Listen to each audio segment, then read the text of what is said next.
ओम काली। सभी हिंदू धर्म प्रेमी भाइयों बहनों को मेरा हृदयपूर्वक ओम काली। गांधी के मामले में अपशब्द बोलने के लिए मुझ पर एफआईआर दर्ज हुई। मुझे उसका कोई पश्चाताप नहीं है। गांधी ने किया क्या है हिंदुओं के लिए? विश्वासघात किया है देश का।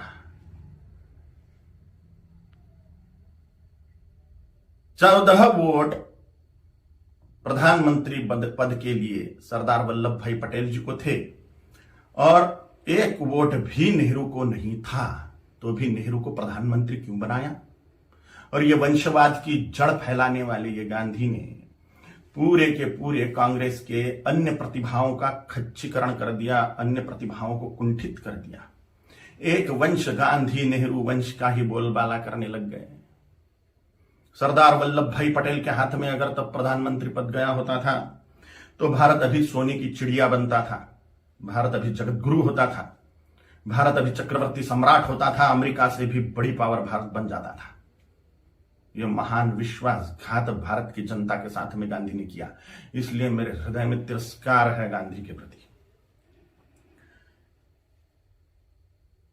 हिज हाइनेस श्रीमंत ज्योतिरादित्य सिंधिया जैसे महान प्रतिभाएं कांग्रेस में थी, है, लेकिन इस गांधी नेहरू वंशवाद के कारण उनको व्यवस्थित कार्य करने का मौका ही नहीं मिलता। इस वंशवाद के जनक गांधी हैं, इसलिए गांधी नेहरू खानदान के वंशवाद के जनक हैं, राष्ट्र के जनक नहीं, इसलिए राष्ट्रपिता नहीं है। मैं नहीं मानता, कोई माने उनकी इच्छा। दे दी हमें आजादी, बिना खड़क बिना ढाल, साबरमती के संत तूने कर दिया कमाल। ये गाना लिखने वाले को 100 जूते मारने चाहिए। भगत सिंह, सुखदेव, राजगुरु, चंद्रशेखर आजाद, सुभाष चंद्र बोस, इन लोगों ने जो त्याग बलिदान किए, फांसी पर लटक गए ये लोग, इन्होंने कुछ नहीं किया देश की आजादी के लिए, ऐसा इनका बोलना है ये गाना रचने वाले का। इतने सारे महान क्रांतिकारी, स्वतंत्रता सेनानी जिनको फांसी दी गई, उसमें 80% सिख लोग हैं, 20% अन्य क्रांतिकारी हैं। इन क्रांतिकारियों ने जो अपना त्याग बलिदान किया वह व्यर्थ मान लिया ये गाना रचने वाले ने, सारा का सारा श्रेय गांधी को दे दिया। एक लाठी खाई गांधी ने कभी? ये फांसी के फंदे पर झूल गए ये नौजवान, लेकिन इनको कोई श्रेय नहीं।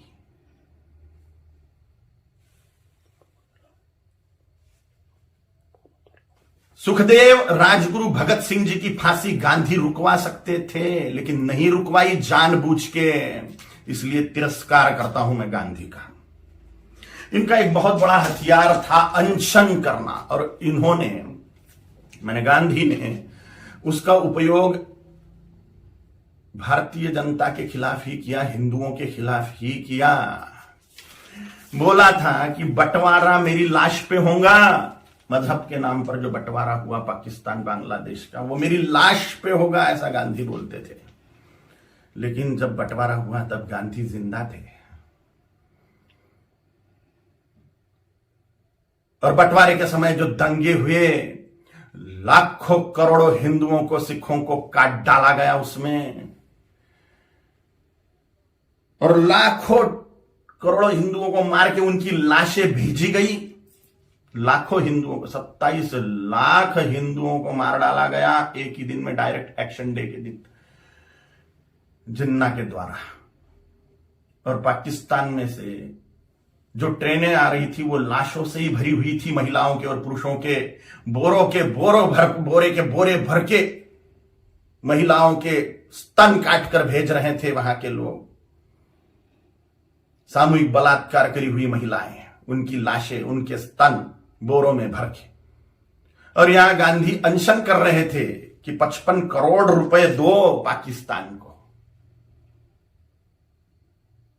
जब सिख लोगों ने दंगे से पीड़ित होकर कड़कड़ाती ठंड में मस्जिदों का आश्रय लिया, तो उसके लिए अनशन पे बैठ गए गांधी कि इनको मस्जिदों से बाहर निकालो, मुसलमानों को मस्जिदें सौंप दो। नफरत करता हूं मैं गांधी से, इसलिए भी पाकिस्तान बांग्लादेश को जोड़ने वाला कॉरिडोर मांग लिया मुसलमानों ने कि भारत को और खाया जाए। गजवाए हिंद के तहत भारत को मुसलमान बना दिया जाए, तो पाकिस्तान और बांग्लादेश को जोड़ने वाला कॉरिडोर, हजारों वर्ग किलोमीटर का कॉरिडोर, इसके लिए गांधी अनशन पे बैठने वाले थे। के शासन को वो दे देना पड़ता था और भारत फिर से बढ़ जाता था। स्वातंत्र वीर सावरकर जी ने गांधी के सामने जातीयवाद तोड़ने की बात कही कि वर्णवाद, ब्राह्मण क्षत्रिय वैश्य शूद्र यह वर्णवाद और हजारों जातियों में बटा हुआ जातीयवाद, इसको तोड़ दो और हिंदुत्व की धर्म ध्वजा के नीचे सारे हिंदुओं को एक कर दो। तो गांधी ने इसके लिए बात नहीं मानी। ये मांग पूरी करने के लिए अनशन पे नहीं बैठे। उन्होंने कहा जैसा है वैसा रहने दो। डॉक्टर बाबा साहेब आंबेडकर जी ने बोला था कि संस्कृत को राष्ट्रभाषा करो, देश की भाषा संस्कृत होनी चाहिए। तो डॉक्टर बाबा साहेब आंबेडकर की बात को संसद में मनवाने के लिए अनशन पे नहीं बैठे। ये स्वतंत्र वीर सावरकर जी का अवमान मानता हूं मैं, ये डॉक्टर बाबा साहेब आंबेडकर जी का अवमान मानता हूं मैं। ऐसी ढेर बातें हैं, ढेर बातें। कोई राष्ट्रपिता नहीं हो सकता। करोड़ों सालों से राष्ट्र है, उसका काय का पिता 200 साल पहले आया हुआ व्यक्ति कैसे पिता बनेगा? अगर पिता बनाना ही है, राष्ट्र का अनिवार्य है, तो छत्रपति शिवाजी महाराज को बनाना चाहिए, गुरु गोविंद सिंह जी महाराज को बनाना चाहिए, राणा प्रताप जी महाराज को बनाना चाहिए, आचार्य चाणक्य जी को बनाना चाहिए। और अभी के महापुरुषों को अगर बनाना है तो सरदार वल्लभ भाई पटेल जी को बनाना चाहिए, क्योंकि पूरे राष्ट्र कुल को एकत्रित करने वाले सरदार वल्लभ भाई पटेल हैं। छोटी छोटी रियासतों के टुकड़ों को एकत्रित करते हुए पूरे राष्ट्र को एक सूत्र में बांधने वाले सरदार वल्लभ भाई पटेल हैं, जिन्होंने राष्ट्र में जो टुकड़े टुकड़े थे उनको एकत्रित किया। राष्ट्र कुल को एकत्रित जिस व्यक्ति ने किया उसको ही राष्ट्रपिता का सम्मान मिलना चाहिए, ना कि हिंदुओं से पार्शियलिटी करने वाले गांधी को। अगर वो कॉरिडोर मिल जाता था पाकिस्तान बांग्लादेश को, तो हिंदुस्तान कब का मुसलमान बन चुका होता था। धन्यवाद है, कोटि कोटि धन्यवाद है महात्मा नाथुराम गोडसे जी को। उनके चरणों में साष्टांग नमस्कार है मेरा कि उन्होंने अपना बलिदान देके हिंदुस्तान को मुसलमान बनने से बचा लिया। गजवाए हिंद फेल कर दिया महात्मा नाथुराम गोडसे जी ने। कोटि कोटि धन्यवाद है उनको। महात्मा गांधी नहीं, महात्मा नाथुराम जी गोडसे हैं। और अगर सच बोलने की सजा मृत्यु है तो स्वीकार है। छत्रपति शिवाजी महाराज जी ने, छत्रपति संभाजी महाराज जी ने, गुरु गोविंद सिंह जी महाराज जी ने, राणा प्रताप जी महाराज जी ने अपने पूरे कुल का बलिदान कर दिया हिंदुत्व बचाने के लिए।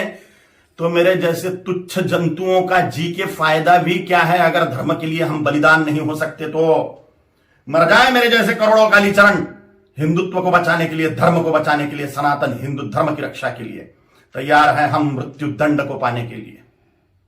ओम काली।